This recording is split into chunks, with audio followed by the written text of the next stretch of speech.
বিরাট কোহলি আমার আইডল, আর বাংলাদেশের মাটিতে সাকিব আল হাসান। এটা আমি বলছিলাম যে একটু চেয়ার আপ করতে, ব্যাটিং বোলিং আবার সব কিছুতেই এনজয় করতে বলছি। তামিম ভাই, প্রথমে অভিনন্দন, এশিয়া কাপ জয়ের জন্য নেতৃত্ব দিয়েছেন আপনি।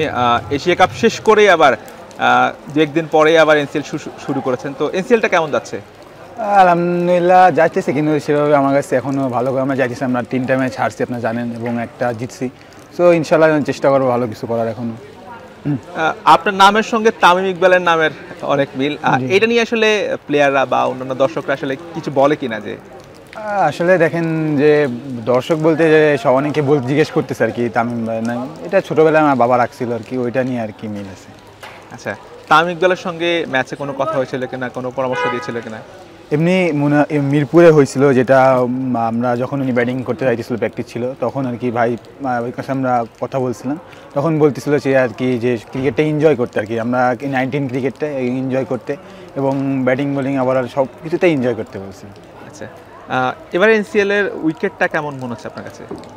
দেখছেন তো এখানে 200 কত রান চেঞ্জ হয়েছে। অবশ্যই উইকেটটা ভালো না হলে এখানে উইকেট সিলেটের সবসময় ভালো, সিলেটের উইকেটটা। আমরা একটু এশিয়া কাপ জয়ের স্মৃতিতে ফিরে যাই, আসলে সেই মোমেন্টটার কথা একটু শুনতে চাই, যখন আসলে গ্যালারি থেকে নারায় তাকবীর স্লোগান ছিল, সেই ঘটনাটা আসলে কি ছিল? আসলে দেখেন, ওই সময় যেটা ছিল মানে মোমেন্টামটা, আমি আবার বলতেছি যে মোমেন্টামটা হচ্ছে ওদের দিকেই ছিল। আর তখন আর কি ইমনের একটা যখন ব্রেক থ্রু করছে আর কি, সবাই একসাথে আর কি, ক্রাউডটা আমি বলতেছিলাম যে একটু চেয়ার আপ করতে আর কি, তখন আর কি ওটা আর কি ওনারা শুরু। আসলে ওই সময়ের ওই স্লোগানটা আপনাদেরকে কতটা উজ্জীবিত করেছিল? অবশ্যই, কারণ অনেক ভালো করে স্লোগানটা আমাদের ওনারা আসলে কি দেখেন, সকাল থেকে ওনারা ছিল এবং সকাল থেকে ওনারা অনেক সাপোর্ট করছে এবং অনেক কি করছে, সো এটার জন্য আলহামদুলিল্লাহ। বাংলাদেশের ক্রিকেটাররা কি আসলে ভারতের বিপক্ষে খেলার সময় একটু বাড়তি উন্মাদনা পায় কিনা?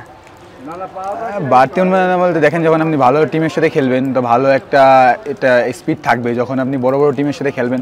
তো আমরা ওইভাবে আর কি চিন্তা করতেছিলাম যে ভারত, এমনি আমরা ওদেরকে একটা প্র্যাকটিস ম্যাচে হারাইছি, ও একটা কনফিডেন্স ছিল, বাট ভালো টিমের সাথে যখন খেলছি, আরও আমরা যখন পাকিস্তানকে হারাইছি, সব থেকে ভালো কনফিডেন্ট টিম ছিল টুর্নামেন্টে।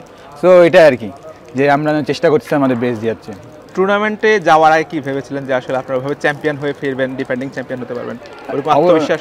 হ্যাঁ, অবশ্যই ভাবনা তো অবশ্যই থাকবে যে একটা চ্যাম্পিয়নের, কিন্তু যেটা ছিল লক্ষ্য আমাদের যে 1 by 1 ম্যাচ আমরা যাব, এবং সেটা আমরা করছি।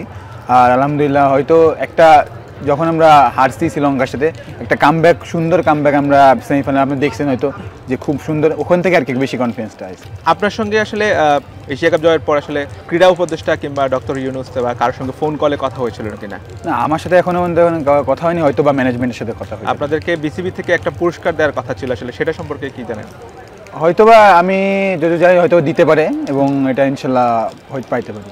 সামনেই তো আবার ওয়ার্ল্ড কাপ আছে, অনূর্ধ্ব-19 বিশ্বকাপ আছে, তো সেই বিশ্বকাপ নিয়ে পরিকল্পনা কি, যেহেতু আপনি দলের ক্যাপ্টেন?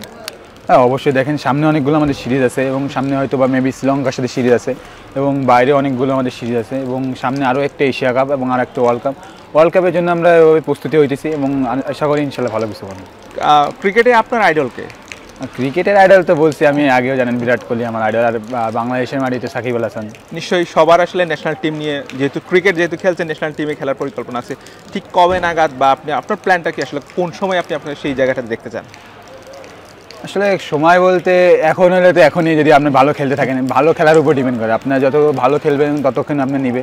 সো আমি চেষ্টা করি সবসময় পারফরমেন্সের উপরে থাকার, এবং ইনশাল্লাহ যতদিন করতে পারি আল্লাহর রহমতে, আল্লাহ ভরসা। এনসিএল আপনার ব্যক্তিগত গোলটা কি? এনসিএলে আমি আগে বলছি যে এখানে আমার টপ স্কোরার মানে থাকা আমার ইচ্ছা আছে, এটাই। কি মনে হয় পারবেন ইনশাল্লাহ? আল্লাহ ভরসা, এখনও 3টা ম্যাচ আছে, যে আমি চেষ্টা করবো আমার টিমে। আসলে কি সব কিছুই দেখেন টিমের জন্য আর কি, সব কিছু করা টিম যেটা ডিপেন্ড করে আর কি। আপনার দলে সিনিয়র ক্রিকেটার ইমরুল কায়েস আছে, নুরুল হাসান সোহান আছে, সিনিয়ররা আপনাকে কিভাবে ট্রিট করে বা কিভাবে পরামর্শ দেয়, কি বলে? তারা সবসময় বলে যে তুই শুধু তোর মতন খেল, একদম তোকে দায়িত্ব টিমের জন্য বা ইসের জন্য, তুই আরামসে খেল, একদম কোনো চিন্তা করবি না, কোনো কিছু না, তুই ফ্রিভাবে খেল। T20 ক্রিকেট যেটা ডিমান্ড করে বা সিচুয়েশন যেটা ডিমান্ড করে, অবশ্যই সেইভাবেই খেলতে হবে।